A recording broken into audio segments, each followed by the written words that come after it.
RS brothers లో ఆషాఢం KG sale మళ్ళీ మొదలైంది. మరెన్నో క్రేజీ ఆఫర్స్ ఖైదీ చేయండి ఆర్ఎస్ బ్రదర్స్.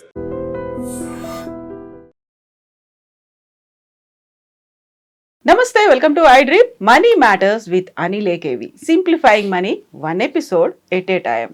సైలెంట్ గా ఆపరేషన్ సింధూర్ 2.0కి ఏమైనా సన్నాహకాలు ప్రారంభమవుతున్నాయా?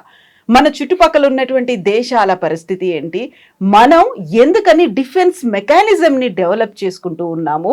ఎట్ ద సేమ్ టైం అమెరికాలో ఏం జరుగుతోంది, ఆఫ్ఘనిస్తాన్లో ఏం జరుగుతోంది, ఇజ్రాయెల్లో ఏం జరుగుతుంది, ఇవన్నీ మన మీద ఎలాంటి ఇంపాక్ట్ చూపించబోతున్నాయి, పర్టికులర్గా స్టాక్ మార్కెట్ మీద ఎలాంటి ప్రభావం ఉండబోతుంది? మనతో పాటుగా ఉన్నారు అనిల్ ఏకేవి. హలో అండి అనిల్ గారు, చాలా రోజులైంది మీతో మాట్లాడి.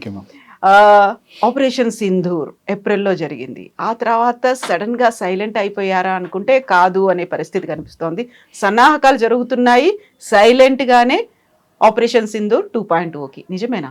ఆపరేషన్ 2.0 బహిరంగంగానే మనకు దాని సంసిద్ధంగా మనమున్నాము. ఎట్ ది సేమ్ టైం మన శత్రుముఖులు ఎవరైతే ఉన్నారో పక్క దేశం వాళ్ళు, వాళ్ళ ప్రాక్సీల ద్వారా వాళ్ళు కూడా ప్రిపేర్డ్గా ఉన్నారు. దీని బ్యాక్గ్రౌండ్ అంటే ఆ రోజు మన ప్రధానమంత్రి గారు చాలా స్పష్టంగా చెప్పారు, ఆపరేషన్ సింధూర్ అనేది ఆగిపోలేదు, ఇది కంటిన్యూస్ ప్రాసెస్, ఒక పాజ్ బటన్ మాత్రమే. ఆ రోజు రకరకాల మనకు వచ్చిన రిక్వెస్ట్లను దృష్టిలో పెట్టుకొని, మనకు వచ్చిన అభ్యర్థులను దృష్టిలో పెట్టుకొని మనం ఆపేం తప్పిస్తే, లేకుంటే ఈరోజు చాలా తీవ్రంగా వెళ్ళుండే వాళ్ళము. బట్ ఇది ముగిసిపోయిన అధ్యయనం కాదు. ఆపరేషన్ సింధూర్ అనేది మీరు అన్నట్టు ఒక చిన్న పాజ్ బటన్ మాత్రమే నొక్కి పెట్టాం దాన్ని. We are well prepared. At the same time మనం మన తాలూకు ఆర్టిలరీని, మన తాలూకు ఆర్మీ ప్రిపరేషన్స్ని మనం చాలా గట్టిగా చేస్తున్నాము. మన కమాండ్ అండ్ కంట్రోల్స్ ఎవరైతే ఉన్నారో వాళ్ళు చాలా వెల్ ప్రిపేర్డ్గా ఉన్నారు. పూర్తి స్థాయి సన్నద్ధంగా ఉన్నాం మనం ఆపరేషన్ సింధూర్ 2.0కు. అది ఎప్పుడు జరుగుతుంది, దాని తారీఖులు, తేదీలు, నక్షత్రాలు అంటే depends upon the resistant, so called వాళ్ళు పేరు పెట్టుకున్నారు కదా, రెసిస్టెంట్ మిలిటెంట్స్ అని చెప్పి, ద రెసిస్టెంట్ ఫ్రంట్ అని చెప్పి. వాళ్ళు నథింగ్ బట్ వాళ్ళ ప్రాక్సీలే. మళ్ళీ లష్కర్ ఏ తోయిబా, జైషే మొహమ్మద్ వాళ్ళ తాలూకు గ్రూప్సే అవి. వాళ్ళు కొత్త సాఫిస్టికేటెడ్ పేర్లు పెట్టుకొని వచ్చారు. ప్రతిసారి పాత పేర్లే పెడితే బాగుండేది, ఎందుకంటే ఆల్రెడీ అవన్నీ కూడా బాయ్కాటెడ్ గ్రూప్స్ కాబట్టి కొత్త పేర్లు పెట్టుకొని వచ్చారు వాళ్ళు. ఆర్ దే రియల్లీ రెడీ అండి? ఎందుకంటే మొన్నే చాలా ఎఫెక్ట్ పడింది. ఇప్పటికీ ఎంత నష్టపోయారు అనేది చెప్పనప్పటికీ కూడా ఎయిర్ ఫోర్స్ బేస్లు అయితే ధ్వంసం అయిపోయాయి. నిజంగా వాళ్ళకంత కరేజ్ అనేది ఉందా, గట్స్ అనేవి ఉన్నాయి? ఇప్పుడు అండర్స్టాండ్ టూ పర్స్పెక్టివ్స్. ఇక్కడ మనం ఒక కొంచెం బ్రాడర్ పర్స్పెక్టివ్ లో మాట్లాడాలి. ముల్లా మునీర్ ఎవరైతున్నాడో, Pakistan army general, so called field marshal ఎవరైతున్నారో, is intention was very clear. అతనికి అధ్యక్షుడు కావాలనే ఉద్దేశం చాలా స్పష్టంగా ఉంది. మిగతా ఆర్మీ జనరల్స్లా కాకుండా అతని ఎక్స్టెన్షన్ కోరుకున్నాడు. అతని ఎక్స్టెన్షన్ దగ్గర కొద్దిగా వాయిదా పడింది. అందువల్ల ఇమ్రాన్ ఖాన్ తీసుకెళ్లి జైల్లో పెట్టారు. ఇది పాయింట్ 1. పాయింట్ వచ్చేప్పటికి ఏంటంటే he is very clear that is జిహాదీ. అతని జిహాదీ మూకలకు నాయకుడు, సుప్రీం కమాండర్. ఓకే, అది చాలా sophisticated version of Osama bin Laden అనుకోండి మీరు. ఇప్పుడు ఇక్కడ జరిగేది ఏంటంటే అతన్ని తన ఎక్స్టెన్షన్ కోరుకోవడానికి తనకంటూ ఒక సానుభూతి రావాలి, ఒక గుర్తింపు రావాలి, పాకిస్తాన్ ప్రజల మధ్యలో తనకంటూ ఒక హీరో వర్షిప్ రావాలని చెప్పేసి అతను చాలా స్పష్టంగా, చాలా క్లియర్గా తన గ్రూప్స్, రెసిస్టెన్స్ ఫ్రంట్స్ అనే గ్రూప్స్ని పెట్టి పహల్గామ్లో దాడులు చేయించాడు. ఇలా అనుమానం కూడా పెట్టుకోవాల్సిన అవసరం లేదు. దాన్ని మనం రిటాలియేట్ చేశాము. ఇప్పుడు అయిపోయింది. దాని తర్వాత అతనికి కావాల్సిన బేస్ ఏతుందో అతను ఏర్పరచుకున్నాడు. ఇన్ టర్మ్స్ ఆఫ్ అతని పొజిషన్ అతను పదిలపరుచుకున్నాడు. రేపో మాపో జర్దారిని తీసి పక్కన పడేసి he will become president of Pakistan. దానికి పెద్ద టైం కూడా లేదు. ఎందుకంటే అమెరికా చాలా స్పష్టంగా, అమెరికాకు పాకిస్తాన్లో అంతర్గతంగా జరుగుతున్న విషయాల పట్ల పూర్తి స్థాయి అవగాహన ఉంది కాబట్టి ట్రంప్ అతన్ని లంచ్కి ఇన్వైట్ చేశాడు. ఎందుకంటే ప్రధానమంత్రిని ఇన్వైట్ చేయలేదు, అధ్యక్షుని ఇన్వైట్ చేయలేదు, ఆసిఫ్ మునీర్ని ఇన్వైట్ చేశాడు. ఆర్మీ జనరల్ ఇన్వైట్ చేసి పిలిపించాడు, మాట్లాడారు. ఆ రోజు మన ప్రధానమంత్రిని రండి మాట్లాడదామని అంటే, మీరు మా స్థాయి వ్యక్తులు కాదని చెప్పేసి మనం లైట్ తీసుకున్నాం, అయిపోయింది అక్కడికి. దెన్ అతను కోరుకున్న సానుభూతి ఏందో అతను దక్కింది. పహల్గామ్ అటాక్ చేస్తే ఇండియా రిటాలియేట్ చేసింది.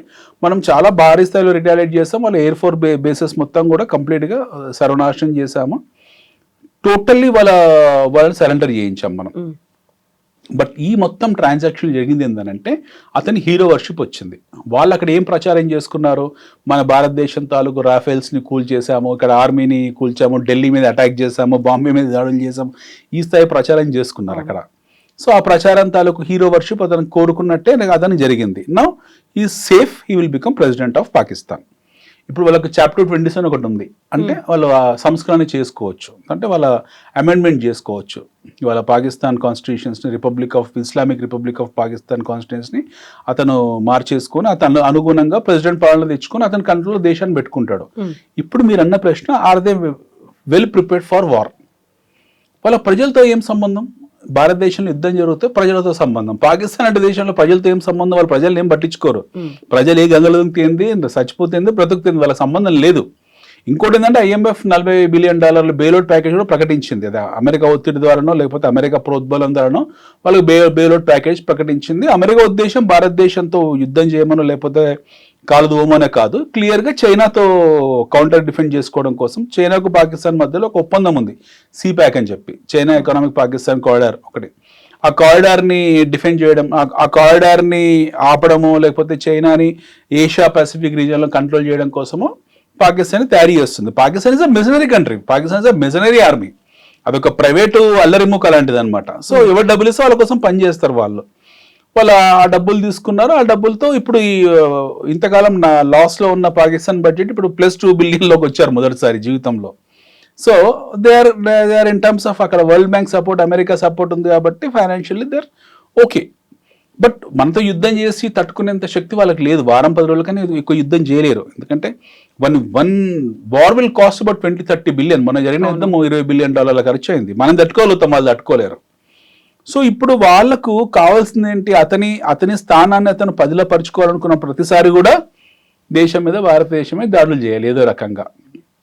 సో మనకుండే ఇంటెలిజెన్స్ రిపోర్ట్ మనకుంది, వాళ్ళ మూవ్మెంట్స్ ఎలా ఉన్నాయి, వాళ్ళు ఎలా మూవ్ అవుతున్నారు, వాళ్ళ టెర్రరిస్ట్ క్యాంప్స్ ఎక్కడెక్కడ పెడుతున్నారు అనేది, పాకిస్తాన్ ఆక్యుపైడ్ కాశ్మీర్లో ఏం జరుగుతుందనే విషయంలో మనకు ఫుల్ క్లారిటీ ఉంది. మననే అజర్ మసూద్ వాడు కూడా అక్కడక్కడ తిరుగుతున్నాడని, విత్ ఆల్మోస్ట్ 1000 కిలోమీటర్ రేంజ్లో ఉన్నాడని చెప్పేసి మనకు ఇన్ఫర్మేషన్ ఉంది.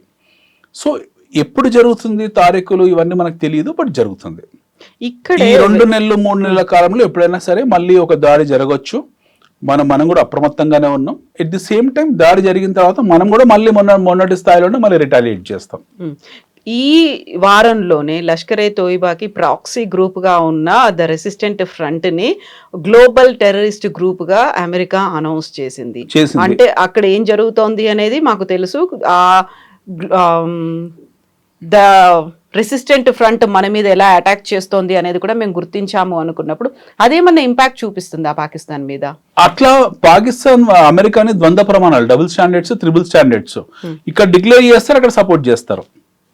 America is playing all dirty games, dirty politics across the globe. అమెరికాకు 1 నాలుక 2 నాలుకలు 100 నాలుకలు ఉన్నాయి. అమెరికా CA ఒక మాట చెప్తుంది, అమెరికా ఫారెన్ సెక్రటరీ ఒక మాట చెప్తారు, అమెరికా అధ్యక్షుడు ఒక మాట చెప్తాడు, అమెరికా వైస్ ప్రెసిడెంట్ ఒక మాట చెప్తారు. వాళ్ళ మధ్యలో వాళ్ళకు ప్రాపర్ కోఆర్డినేషన్ ఉంటుంది. ఏ డిపార్ట్మెంట్ ఆ డిపార్ట్మెంట్ ఇండిపెండెంట్గా పనిచేసి వాళ్ళ ఒపీనియన్ ఫామ్ చేసుకుని దాన్ని రిలీజ్ చేస్తారు, క్లాసిఫై చేస్తారు. అంత తప్పిస్తే ఒక కోఆర్డినేటివ్ పద్ధతిలో వాళ్ళు పనిచేసిన దాఖలాలు ఏమీ లేవు, ఎస్పెషల్ ఇండియా పాకిస్తాన్ ఇష్యూలో. సో ఒకవైపు పాకిస్తాన్కు ఫైనాన్షియల్ సపోర్ట్ చేస్తున్నారు, అంటే IMF ద్వారా బెయిల్అవుట్ ప్యాకేజీలు ఇస్తూ పాకిస్తాన్ కూడా డైరెక్ట్గా, అమెరికా కూడా డైరెక్ట్గా సపోర్ట్ చేస్తుంది చాలా విషయాల్లో. ఇంకోవైపు ఈ రెసిస్టెన్స్ ఫండ్ ని తీవ్రవాద, ఉగ్రవాద ఉమ్ముగా గుర్తించామని చెప్పి అంటారు. ఇలా అన్న వాళ్ళు ఆర్థికపరమైన సపోర్ట్ చేయకూడదు. They are not suppose to do any kind of financial help, but they are doing it. So America ఇక్కడ ఈ పాయింట్ ఆఫ్ వ్యూలో మనకి ఇమ్మెటీరియల్. అమెరికా ఏం సపోర్ట్ చేస్తుంది, ఏం చేస్తుంది, ఏందనేది మనకు అవసరం లేదు. అమెరికా గురించి మనకి ఏం సంబంధం లేదు. But when it comes to our internal security, మన అంతర్గత భద్రత విషయంలో మనం కాంప్రమైజ్ కాము. ఇప్పుడు మళ్ళీ ఇంకొక దాడి ఇలాంటి వాళ్ళు ఏమైనా ప్లాన్ చేసి ఒకవేళ చేస్తే మనం ఊరుకోము. ఈసారి ఇంకా తీవ్ర స్థాయిలో చేస్తాం. బహుశా ఈసారి డైరెక్ట్ లాహోర్ మీద, కరాచీ మీద అటాక్ చేయొచ్చు. మొదటిసారి మిస్ అయిపోయారు వాళ్ళు. మొదటిసారి కొన్ని ప్రాంతాల్లోకి అయింది. రావల్పిండి దగ్గర ఉన్న మిలిటరీ బేస్, ఆర్మీ బేస్ వరకు వెళ్తాం. ఈసారి పూర్తిగా వెళ్ళిపోతాం. ఈసారి will go much deeper inside.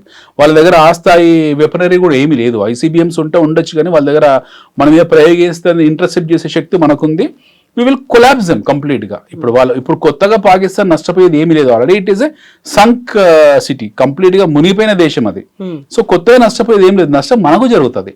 So నష్ట నివారణ చర్యగా మనం అక్కడెక్కడెక్కడ అనుమానాస్పద స్థితిలో తిరుగుతున్న వాళ్ళని, లేకపోతే అనుమానాస్పద స్థితి క్యాంప్స్ మనం లేపేసుకుంటూ పోతున్నామో అవన్నీ మనం ప్రతిరోజు చెప్పాల్సిన అవసరం లేదు.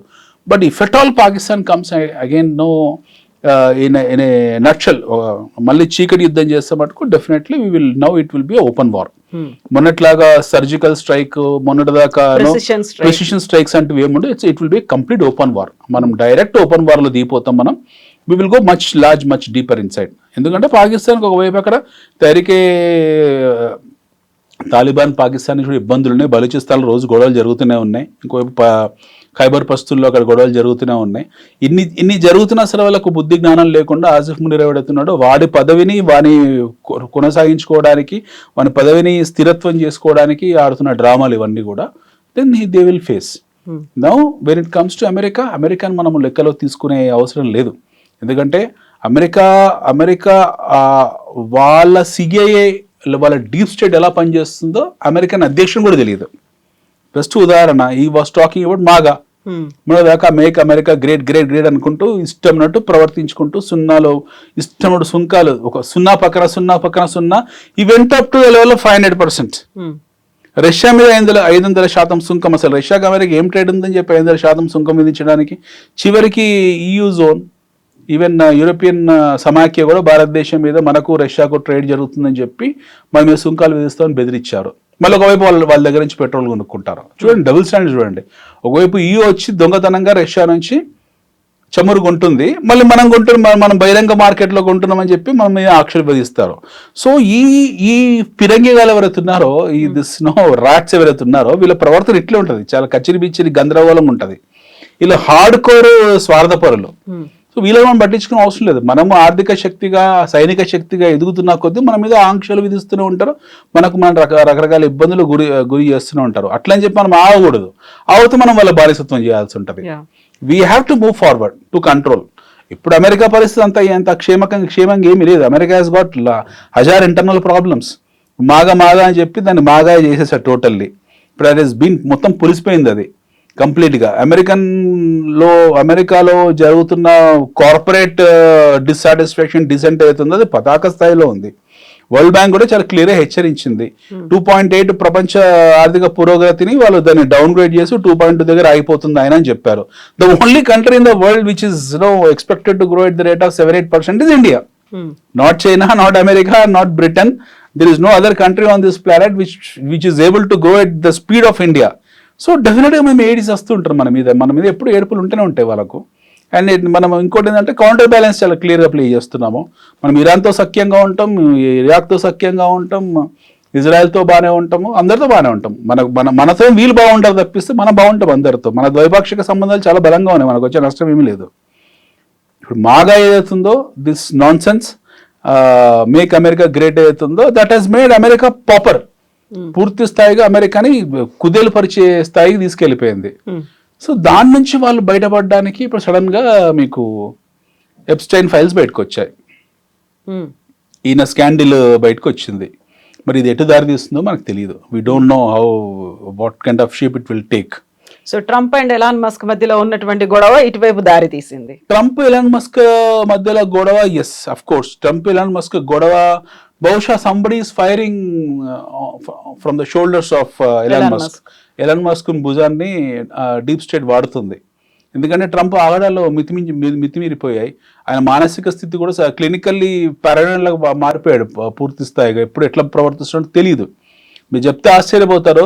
2000 జనాభా 3000 జనాభా ఉన్న చిన్న చిన్న ద్వీపాల మీద కూడా అతను ఆంక్షలు సుంకాలు విధించాడు. అంటే ఏ స్థాయికి దిగజారిపోయారు అర్థం చేసుకోండి. మేక్ అమెరికా గ్రేట్ అంటే ఏంది? అమెరికా నువ్వు నీ దేశాన్ని గ్రేట్ చేసుకో, కానీ చిన్న చిన్న ద్వీపాలు చిన్న చిన్న దీవులు 10,000 జనాభా 15,000 జనాభా ఉన్న దేశాల మీద కూడా 50% 60% సుంకాలు టారిఫ్లు విధిస్తే అది ఎంత హాస్యాస్పదంగా ఉంటుంది. సో ఇది మొత్తం ట్రేడ్ బ్యాలెన్స్ని దెబ్బతీస్తుంది. పూర్తి స్థాయిగా అమెరికన్ ట్రేడ్ బ్యాలెన్స్ దెబ్బతీస్తుంది. అమెరికాని దీర్ఘకాలిక రెసిషన్లోకి తీసుకెళ్లే పరిస్థితి సృష్టించింది. అంటే అమెరికాలో ఎప్పుడు దీర్ఘస్థాయి రెసిషన్ వచ్చినా సరే అంటే there are 2 kinds of recessions. ఒకటి తాత్కాలికంగా ఉంటుంది, అంటే 2 years 3 years ఉంటుంది. సపరేట్ క్రైసిస్ ఉంది. ఫర్ ఎగ్జాంపుల్ తాత్కాలిక రెసిషన్ అది 2008లో వచ్చింది. 2 సంవత్సరాలు వెళ్ళిపోయింది అది. బట్ రెసిషన్ కనుక దీర్ఘస్థాయిగా వెళ్ళిపోయింది అనుకోండి, if it continues for 3 years 4 years that will lead to depression.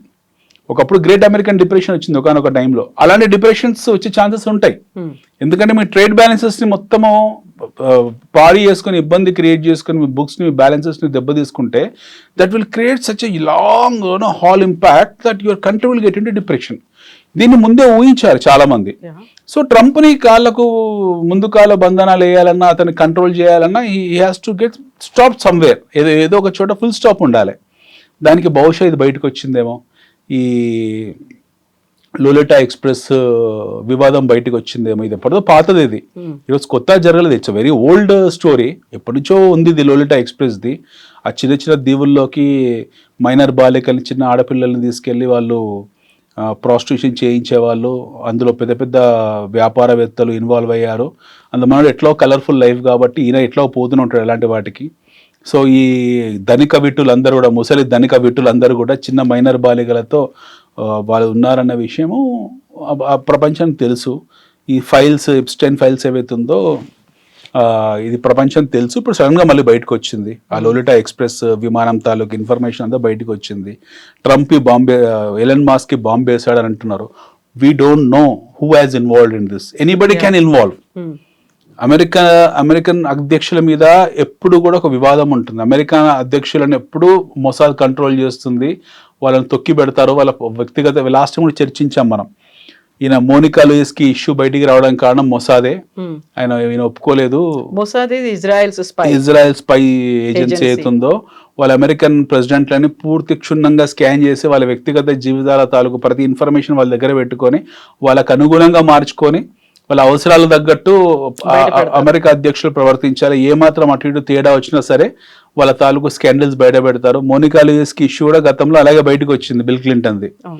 So ఇప్పుడు సడన్ గా ఇది రావడానికి కారణము కేజీబీ రష్యా ఉందా తెలియదు, లేదా మొసాద్ ఉందా తెలియదు, కానీ మొత్తాన్ని బయటకు వచ్చింది. Someone has fired on from the shoulders of Elon Musk. Elon Musk ఈ బాంబ్ ఇలా వేసాడు అని అంటే కేజీబీ ఉండొచ్చు, మీకు తెలియదు. రష్యా పుతిన్ కూడా చాలా డిస్సాటిస్ఫై. మేము జిగిరి దోస్తులం, జానే జిగర్ ఫ్రెండ్స్ అన్నట్టు మొన్నదాకా మాట్లాడాడు ట్రంప్. సడన్ గా మొన్న ఒక ఆడియో టేప్ లీక్ అయింది, క్యాన్ యూ బాంబ్ మాస్కో అని చెప్పి. జెలెన్స్కీతో అంటున్న మాటలు, నువ్వు మాస్కో మీద బాంబులు వేయగలుగుతావు, నేను నీకు బాంబులు ఇస్తా అన్నాడు.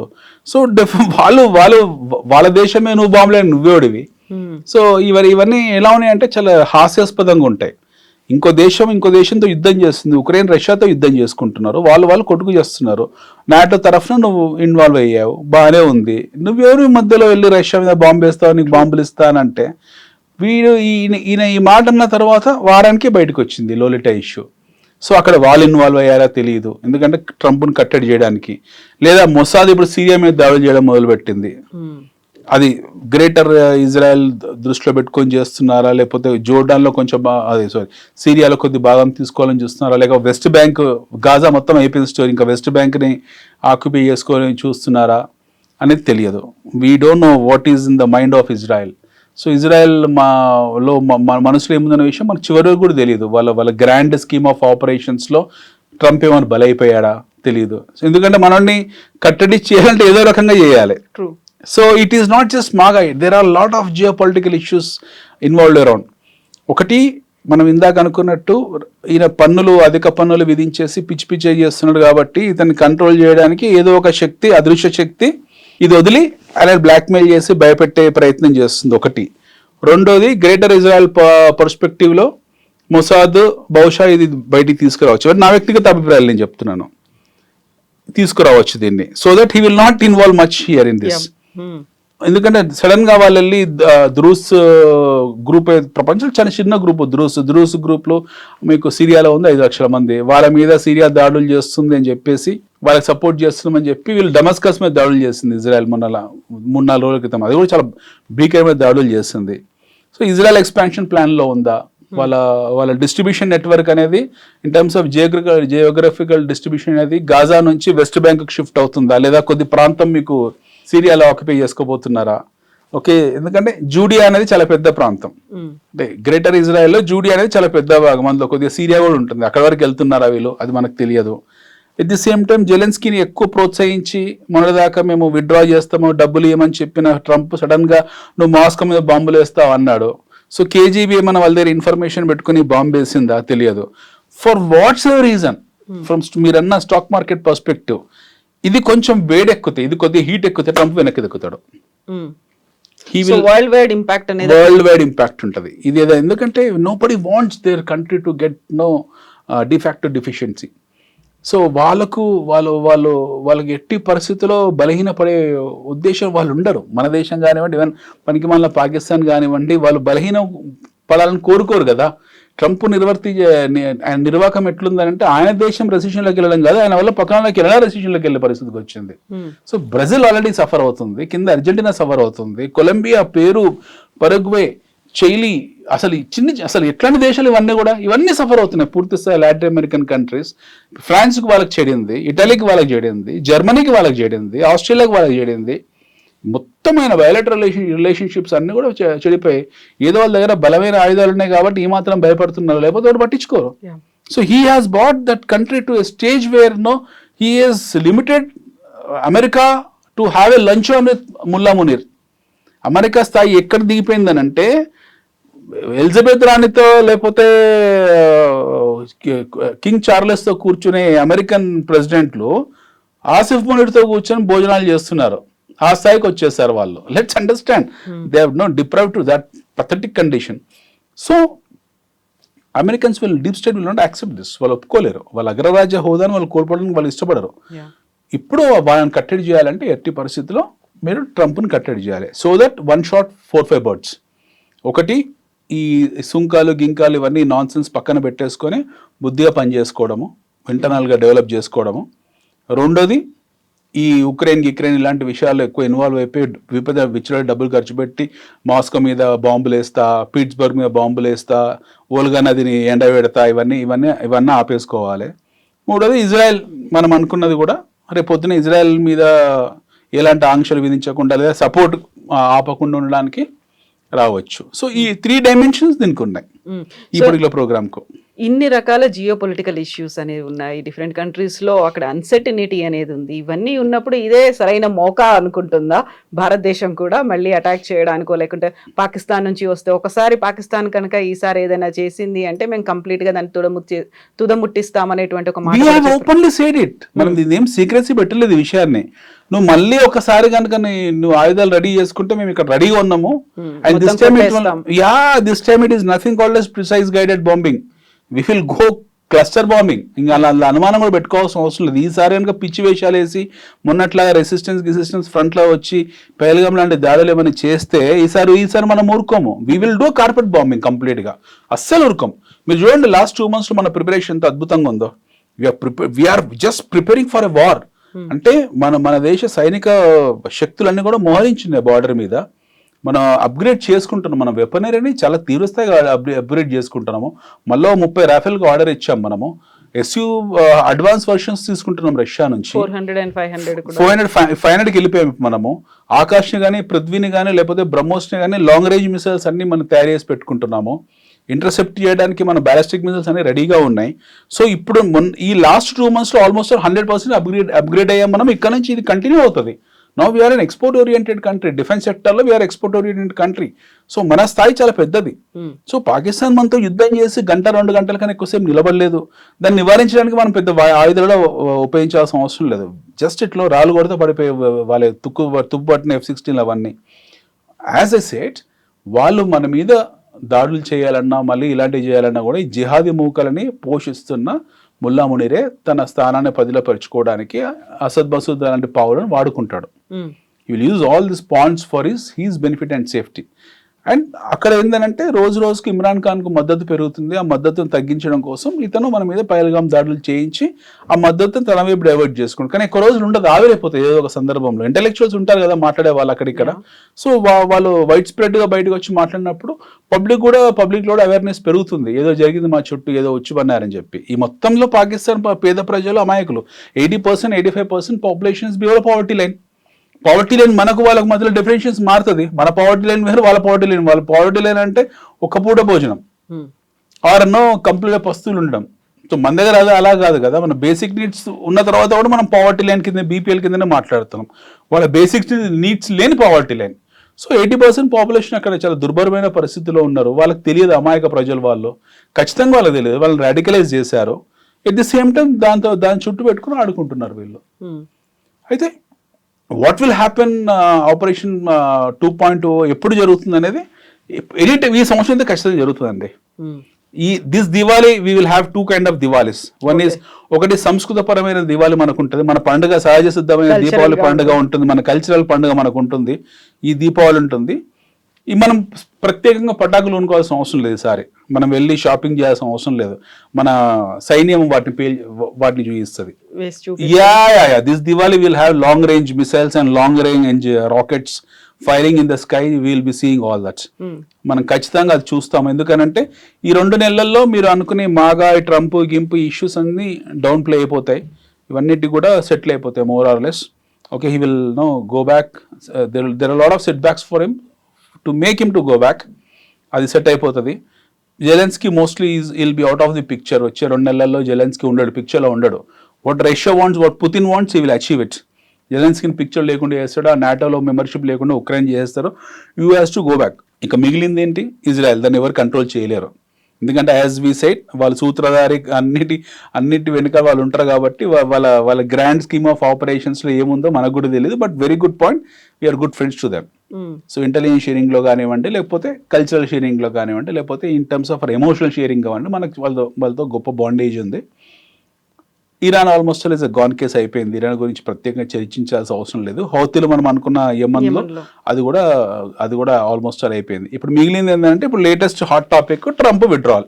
అంటే సుంకాల నుంచి ఆయన బ్యాక్ స్టెప్ వేసుకొని సైలెంట్గా ఉండడం, ఈ పారానాయిడ్ యాక్టివిటీస్ నుంచి, పారానార్మల్ యాక్టివిటీస్ నుంచి ఆయన నార్మల్ కావడం, ఆయన పిశాచిలాగా ప్రవర్తించకుండా మనిషిలాగా ప్రవర్తిస్తే ప్రపంచం కానీ ఆయన దేశం కానీ సుఖశాంతులతో వరదిల్తుంది. లేకపోతే ఇబ్బందులకు ఆయన్నే వస్తాడు. మనకు వచ్చేది ఏమీ లేదు.